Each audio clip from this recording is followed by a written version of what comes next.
Hello everybody, this is SSJ Trio. This is my Winter Orb Comprehensive Guide. I wanted to go over the POB with you for people that are newer or not as familiar with Path of Building.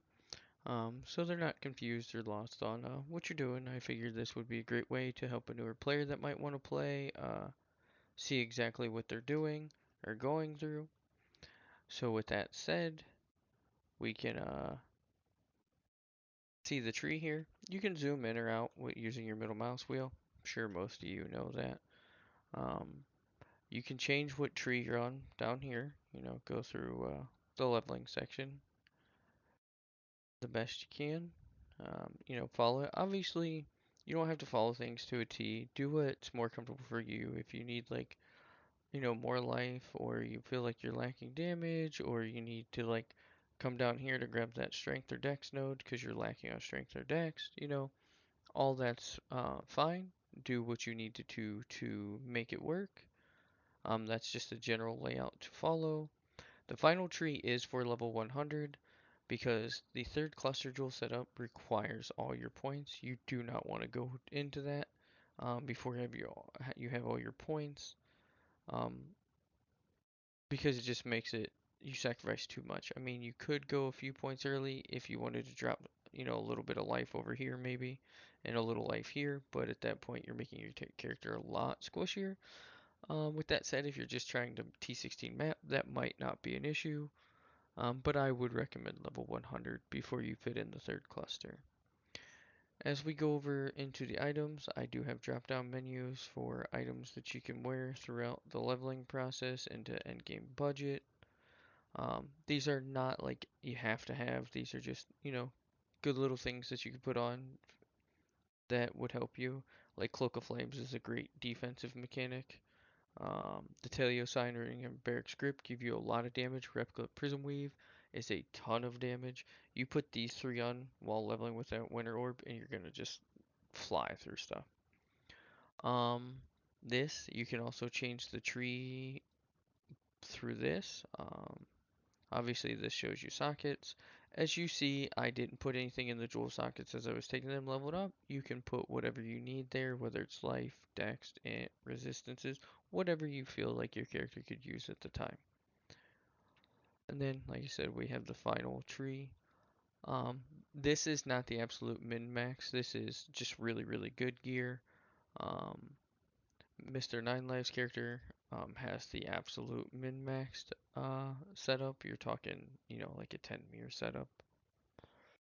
Um, Skills, this is one thing that is very big that I think a lot of people don't know. So when you want to look at your full DPS down here, you need to click this on the skills, which we're using Vortex, which applies Blown Chill, and we're using Winter Orb. The big thing with Winter Orb is it only calculates one projectile. So if you're running regular GMP instead of Awaken, and you have 5 projectiles, you would want 5. Or if you're running Awaken 6.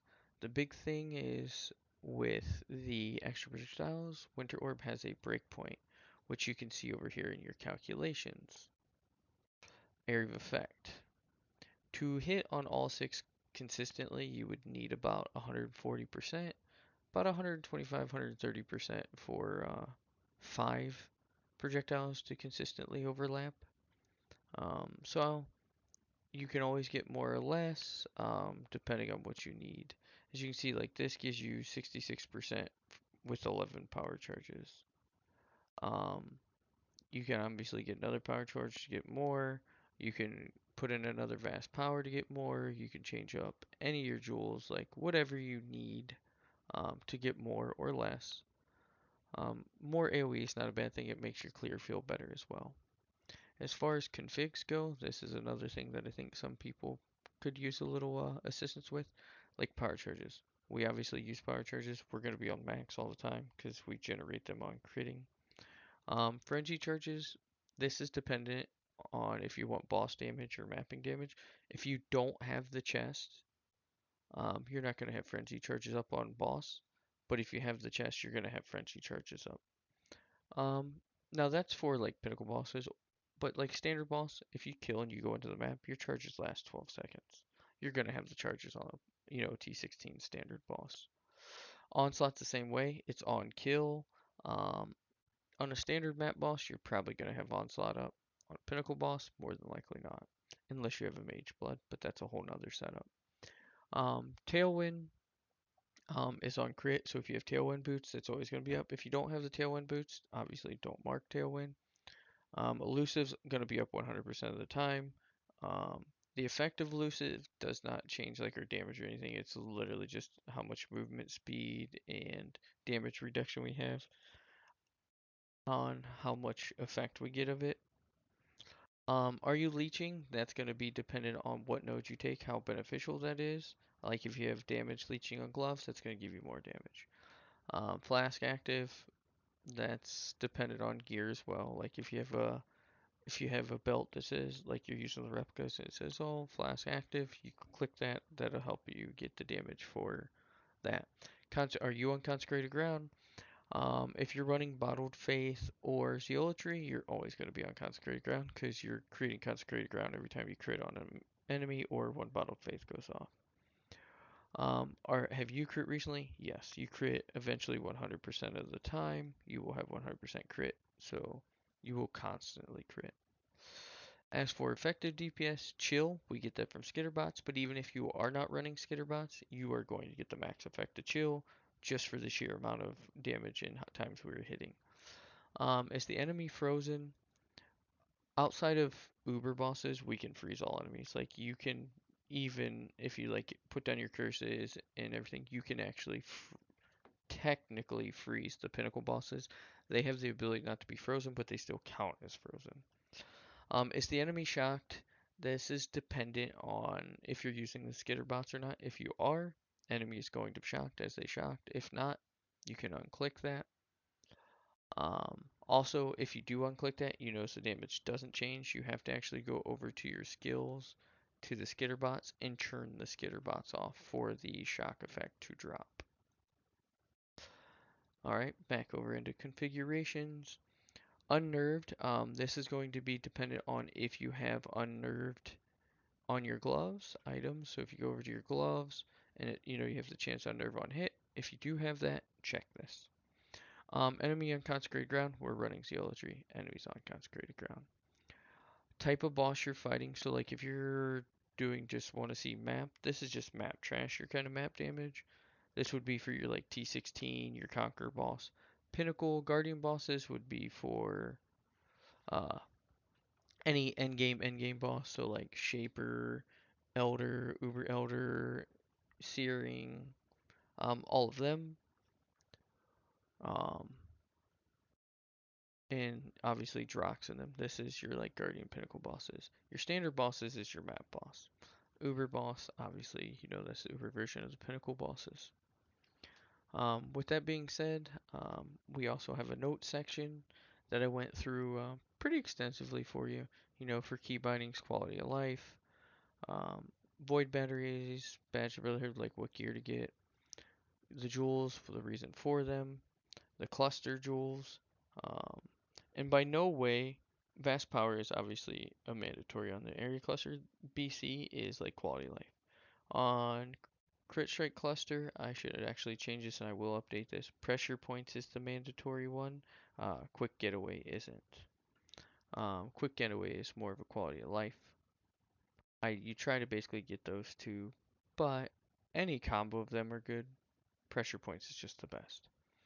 Anoint, same thing. You don't need charisma, but you will if you're trying to fit all your ores in. If you wanted to drop skitter bots because you can't afford charisma, that's fine. Disciple of the Slaughter is the most expensive option. It does give the most amount of damage in frenzy charge generation while mapping. Um, Arcane Potency is, if you're only at 10 charges, it's actually not too far off from Slaughter, and it's a lot cheaper. Divine Judgment is by far the lowest option, but it's the cheapest. You got Watcher's Eyes here. I tried to list the mods in order of best to worst. Um, these two down here are technically not best or worst. They're dependent on you. If you really need a crit chance to cap, then they're pretty good. But if you don't need the crit chance to cap, then they don't really help you much, and they tend to be expensive. Like The critical strike chance affected by hatred is one of the most expensive mods. I did create a filter. You can just copy and paste this in your web browser and it will bring up a list of Watcher's Eyes that have any combo of these two mods. The gearing upgrade, this is try to give you an idea of like, budget option, end game budget option, and then like expensive option. So like this is like you get into mapping, maybe red tier maps. This is when you're like pushing T16, conquer maps and stuff like that. And this is when you're like, end game trying to get the best of the best. I did that for each piece of gear. I did try to put in order which gear was most important to progress first. So ideally, you want the boots first, then upgrade, a frenzy on hit chest if you can, then gloves, then ring. But by no means do you have to go in this order at all. The only one I would say is elusive. Elusive should be the absolute first thing you get. Not super expensive at all. So hopefully that helped you guys with the POB and understanding how to like navigate through it and work with it through it a little more. Um, with that being said, I hope you all enjoyed the build and have a wonderful day.